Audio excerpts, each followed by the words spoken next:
How you doing, everybody? It's your boy Wardy, and as you see, we're back at it talking about the Amazons, and folks, we're back at it with our third consecutive video on the channel that has everything to do with the latest bullpen targets for the Amazons, because as we know, David Stearns has been pretty much in contact with everyone and their mother that is a free agent reliever to this point. As they're looking to add to said bullpen, they want a true setup man and probably adding some more as well to said bullpen for the 2024 season. And we know the Mets reportedly have been connected to the following players: John Brebbia, Robert Stevenson, and Aroldis Chapman. What do these guys have in common? They have all signed elsewhere. Now let's look at guys like Wandy Peralta, Hector Neris, Adam Ottavino, all coming out yesterday or the past couple days. What do those guys have in common? The Mets have had interest there, and they're still available in the free agent market. Now let's get into a pitcher that I broke down shortly a couple days ago in our 8 bullpen targets video, in which many of those guys are still available, so check out the previous content in case you haven't already. But today's video is headlined by, yes, Ryne Stanek. So we're going to get into the latest reports.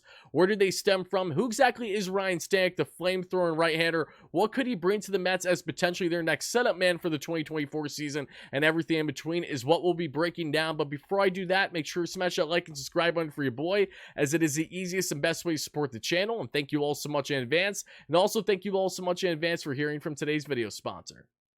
BetUS, America's favorite sports book, where you can bet on everything anytime. Sportsbook, casino, horse racing, live betting, and more. We have the best bonuses in the industry. That's right, get a 125% sign-up bonus. And to celebrate our 30-year anniversary, we are giving up to 30 risk-free bets, a truck, Super Bowl tickets, and more. Don't miss out. Play smart. Join now. BetUS, where the game begins. Shout out once more to BetUS. Make sure to check them out by clicking the link in the description. That way you too automatically get a 125% boost with your first deposit.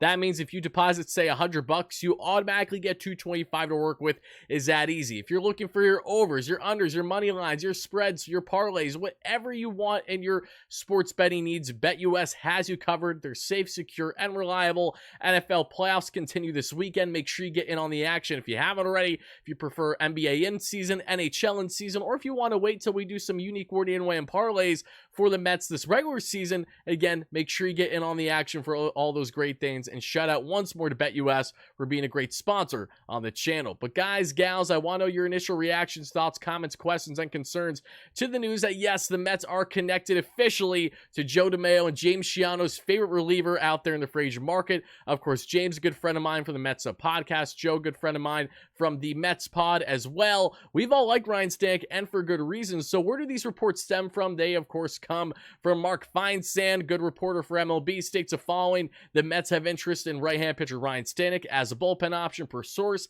the 31-year-old has a 2.9 ERA and just under 200 appearances with the Astros from 2021 to 2023. Now, Stanek, in my video I did the other day on 8 potential bullpen targets for the Mets, I think I had him ranked either 5th or 6th, somewhere around there, along with Phil Maton, another former Astro that would make a lot of sense for the Mets.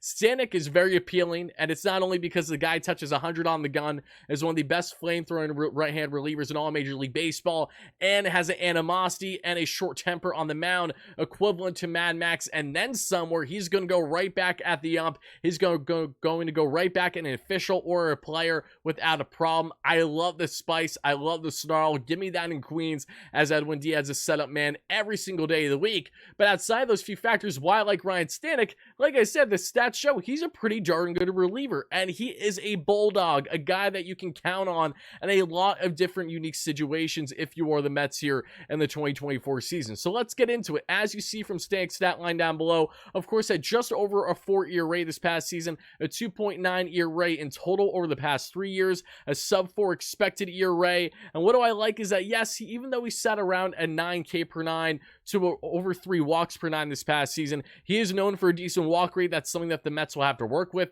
Nothing that they can't handle, though. If you think of the times with Adam Ottavino, when he first became a Mets reliever, his previous season was a 4 walks per 9. The Mets got it down to right around a 2.2. David Robertson, same exact thing. Robertson was to a higher magnitude the year prior with the Mets. He was at a 5 walks per 9, comes to the Mets after still a strong season, all things considered, with the Cubs and Phillies, and he has a right around a 2 or so walks per 9. So we know that Jeremy Hefner, and they can get creative with someone like this, who again has a wily arm, kind of a wild thing arm at times. However, when he is commanding the strike zone, has a beautiful mix. Headlined by that fastball, that split finger, and the slider. The slider is far and away the pitch that has caused him the most trouble in recent years. You're looking at high contact rates of, 270, 280, 290, what we've seen from opponent batters. But what has stuck out the most with Stanek, which is why he went from a career best 2022 season where he had a just over 1 ERA, exactly what Hector Neris did in his own right for the Astros this past season,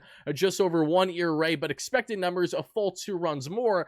That was the case this past season for Neris, and it was the case 2 years ago in the career year for Stanek. So what does that mean? You don't need to be buying into just these flat 1.5 or so ERAs, especially when they're either career years for guys that are about to be in a walk year, or in the case when you look at their advanced numbers here, if he has a 3.5 expected ERA, SI ERA, those are the numbers that the pitcher can really control. So what you do know is that those numbers prior to that really just tell you, okay, this guy had some luck on his side versus what he can actually control. No less, Stanek is still someone that is formidable, that makes a lot of sense for this club. And when you look at his tenure as a whole with the Astros, as I mentioned, the home run rate has definitely fluctuated as well. His first year in Houston was just over a 1 home run per 9. Then it was down to a 0.3 home run per 9 in 2022. Tremendous numbers.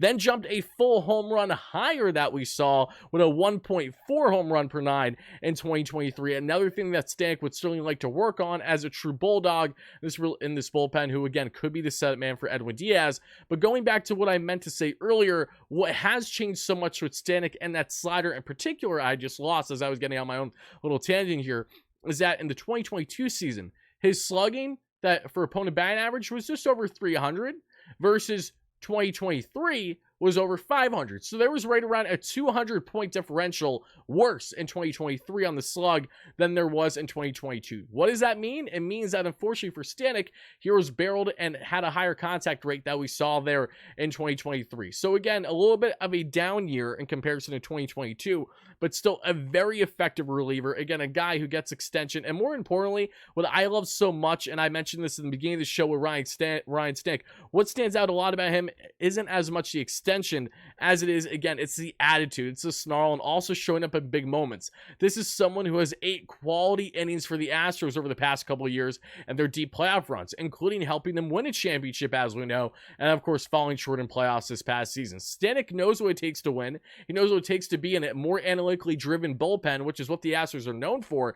That's why you see the Astros just sign Josh Hader, which is crazy, but it makes sense after they're about to lose Phil Maton, Ryne Stanek, and Hector Neris. 3 guys that have been absolutely clutch in their bullpen. Oh yeah, and they also have Ryan Presley and Brian Abreu, if you couldn't make things any harder if you're an opponent against that Astros bullpen. It just shows you how deep it's been, but Stanek would be able to bring not only the playoff aspect along with him, but the analytical mind. I'm sure he's not an analytics guru, but the Astros certainly have a great analytics department there, especially with their pitching lab for said bullpen. It's been like that for a number of years now. So the Mets land Stanek and or Maton and or Hector Neris, all these guys can help provide information of what it means to be in a championship caliber organization, something that us Mets fans really don't know all too well given the lack of storied history here for the New York Metropolitans. So Ryne Stanek, he is not just a flamethrower. When locating, he gets plenty swing to miss. You can easily see him jump back up to a 10 plus K per 9 next season. He's fluctuated a little bit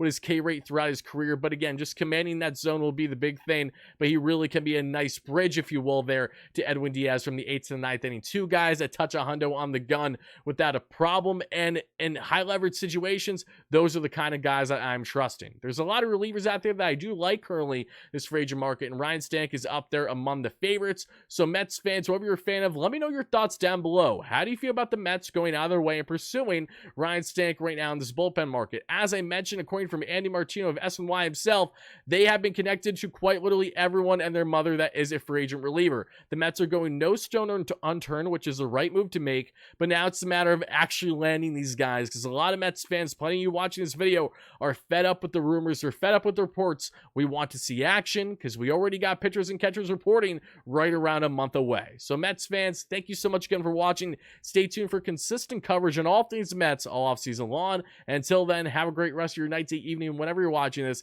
This is your boy Wardy signing out. Let's go Mets, baby. Peace.